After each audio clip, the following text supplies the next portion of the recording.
अल्हम्दुलिल्लाहि रब्बिल आलमीन वस्सलातु वस्सलामु अला सय्यिदिल अंबिया वल मुरसलीन अम्मा बअदु फ़अऊज़ु बिल्लाहि मिनश शैतानिर रजीम बिस्मिल्लाहिर रहमानिर रहीम। 20 अगस्त बरोज़ इतवार मिर्ज़ा जलमी की एकेडमी में जो हफ्तावार प्रोग्राम होता है उसमें एक लड़का जो उमर शहजाद नामी था, मिर्ज़ा जलमी के ऊपर इनके बयान के मुताबिक उसने एक सुई या गंदुई के साथ कातिलाना हमला करने की कोशिश की। मिर्ज़ा जलमी के फॉलोअर्स ने उस लड़के को पकड़ा और पकड़ के उसकी पिटाई की, उसको मारा और उसके कातिलाना हमले को नाकाम बना दिया। मिर्ज़ा जलमी के ऊपर कातिलाना हमला करने के लिए जो लड़का आया था उसने सुई या गंदुई के साथ कातिलाना हमला करने की इनके बयान के मुताबिक कोशिश की। तो मिर्ज़ा जलमी के फॉलोअर्स और मिर्ज़ा जलमी की तरफ से इस तरह की जितनी एक्टिविटीज़ और इक़दामात होते हैं उसको उलमा के खाते में डाला जाता है कि उलमा नौजवानों को मोटिवेट करते हैं और मिर्ज़ा जलमी के ऊपर कातिलाना हमला करने के लिए उभारते हैं। इस सिलसिला में चंद गुजारिशात पेश करना ज़रूरी हैं। उनमें से पहली गुजारिश तो ये कि ये बात मैं पहले भी रिकॉर्ड करवा चुका और मैंने आला हज़रत इमाम अहमद रज़ा खां मुहद्दिस बरेली रहमतुल्लाह ताला अलैह की इबारात से ये बात बिल्कुल वाज़ेह की है कि अगर कोई शख्स ऐसा अमल करता है, कानून को हाथ में लेता है, कोई शख्स अगर ऐसा भी है कि जो वाजिबुल कत्ल है, तो उसको हुकाम के सुपुर्द किया जाए, उसको कानून के हवाले किया जाए, कानून को अपने हाथ में नहीं लेना चाहिए।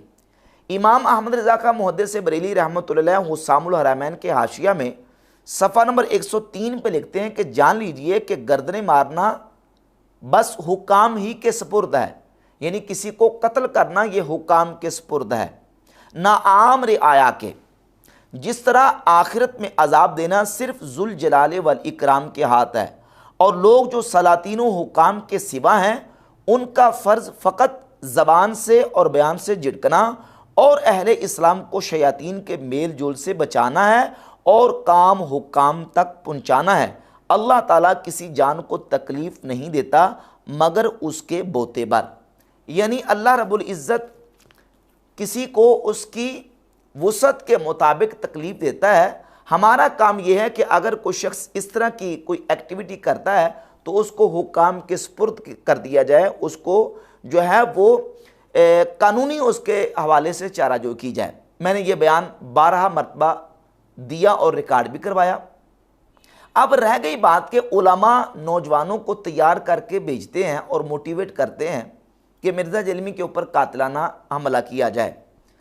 देखिए, पहली बात यह कि मिर्ज़ा जलमी के ऊपर जितने इस तरह के इक़दामात किए गए हैं, अगर हम उनको देखते हैं तो कोई सुई या गंदुई लेके कातिलाना हमला करने के लिए आया, कोई तार लेके हमला करने के लिए आ रहा है। अब जिस मॉडर्न दौर में हम ज़िंदगी गुजार रहे हैं, जिससे गुजर रहे हैं, आप पाकिस्तान की तारीख़ उठाकर देख लें। पाकिस्तान की तारीख़ के अंदर जितने भी मजहबी रहनुमाओं के ऊपर कातिलाना हमले हुए हैं, क्या वो सुइयों और गंदुइयों के साथ हुए हैं, वो तारों के साथ हुए हैं? जो टारगेट किलर्स आते हैं वो कातिलाना हमला करने के लिए क्या तारे या सुइयां गंदुइयाँ लेके आते हैं? और फिर जो मोटिवेट होते हैं और पूरे मंसूबे और प्लान के साथ आते हैं वो इस तरीके से कातिलाना हमले नहीं करते। मिर्ज़ा जलमी के ऊपर को कातिलाना हमला करने के लिए आ रहा है तो कोई प्याज काटने वाली छुरी लेके आ रहा है, कोई तार लेके आ रहा है, कोई सुई और गंदुई लेके आ रहा है। और मिर्ज़ा जलमी के फॉलोअर्स की तरफ से बस मिर्ज़ा के ऊपर कोई अगर मुक्का मारने के लिए भी खड़ा होता है ना, या मिर्ज़ा जलमी को कोई थप्पड़ मारने के लिए भी खड़ा होता है तो उसको भी कातिलाना हमला ही शुमार किया जाता है। और फिर सोचने की बात यह है कि वो लड़का जो उमर शहजाद है वो इनकी एकेडमी के अंदर आया। मिर्ज़ा जलमी की एकेडमी के अंदर आने के लिए बाकायदा तलाशी ली जाती है और बाकायदा उसको मशीन के अंदर से गुजारा जाता है। हत्ता कि मोबाइल की सिम निकालने वाली जो सुई होती है, जो पिन होती है, वो पिन भी लोगों ने बताया कि वो पिन भी बाहर रखवा ली जाती है। अब वो सुई और गुंदुई लेके लड़का अंदर कैसे आ गया? अगर वो कातलाना हमला करने के लिए ही आया था तो मिर्ज़ा के साथ जब फ़ोटो सेशन होता है, उस फोटो सेशन के अंदर वो कातलाना को हमला नहीं कर सकता था, फिर उसने कातलाना हमला सुई और गुंदुई के साथ करना था। ये सारी बातें सोचने वाली हैं। अब सवाल ये पैदा होता है कि वो उस सेशन के अंदर लड़का खड़ा क्यों हुआ और क्यों उठ के उसने मिर्ज़ा को गाली निकाली और मिर्ज़ा के ऊपर वो हमला आवर होने की उसने कोशिश की है, उसकी वजह क्या बनी है?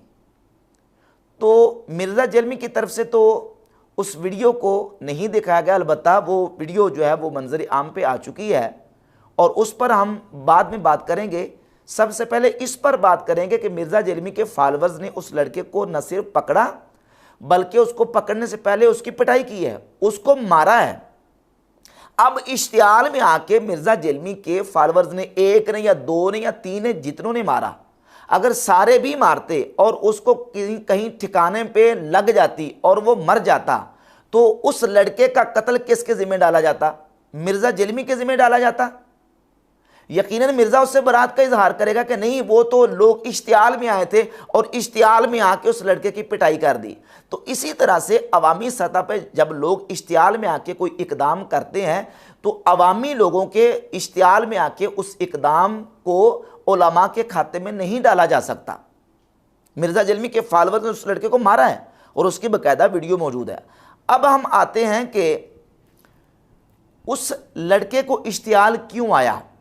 जितने लड़के मिर्ज़ा जलमी के ऊपर हमला आवर हुए हैं वो इश्तियाल में आके हुए, क्योंकि मिर्ज़ा जलमी इस तरह के बयान देता है, इस तरह की बातें करता है, इस तरह की स्टेटमेंट्स देता है जिससे लोगों को इश्तियाल आता है। इस सेशन के अंदर भी मिर्ज़ा जलमी ने अहले सुन्नत व जमात बरेलवियों के हवाले से ये कहा कि ये बरेलवी कुत्ते हैं।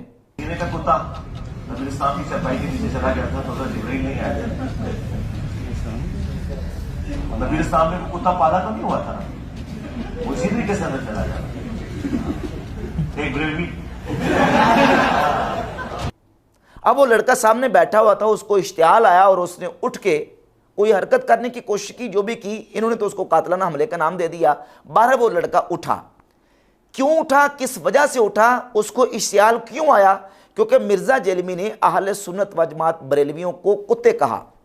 एक हदीस बयान कर रहा था और उसमें इसने ये कहा कि नबी सल्लल्लाहु अलैहि वसल्लम की चारपाई के नीचे कुत्ता बैठा हुआ था, तो जनाब जिब्रील अमीन अलैहिस्सलाम हुजूर की बारगाह में हाजिर नहीं हुए क्योंकि हुजूर की बारगाह में हुजूर की चारपाई के नीचे कुत्ता बैठा हुआ था और उस जगह पे इसने ये कह दिया कि वो बरेलवी था, यानी बरेलवियों को इसने कुत्ते कह दिया। उस लड़के को इश्तियाल आ गया। अब यहाँ मिर्ज़ा जलमी के ब्लाइंड फॉलोअर्स वो कहेंगे, देखिए आप कहते तो हैं ना अपने आप को सगे मदीना, मदीना का कुत्ता।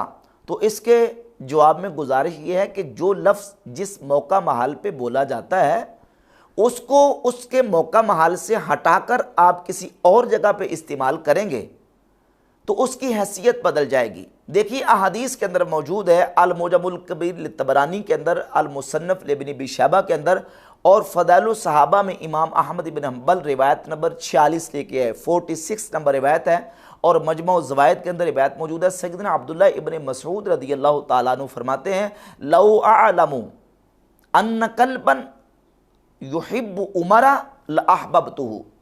फरमाते हैं कि अगर मुझे मालूम हो कि एक कुत्ता हज़रत उमर से मोहब्बत करता है तो मैं उस कुत्ते से मोहब्बत करूं। हज़रत अब्दुल्लाह इब्न मसऊद रज़ियल्लाहु ताला अन्हु का ये बयान हदीस की किताबों के अंदर सनद हसन के साथ मौजूद है। अब जिस मौका महल पे जिस तनाजुर में उन्होंने बात की है इसको उसी मौका महल में रखा जाएगा।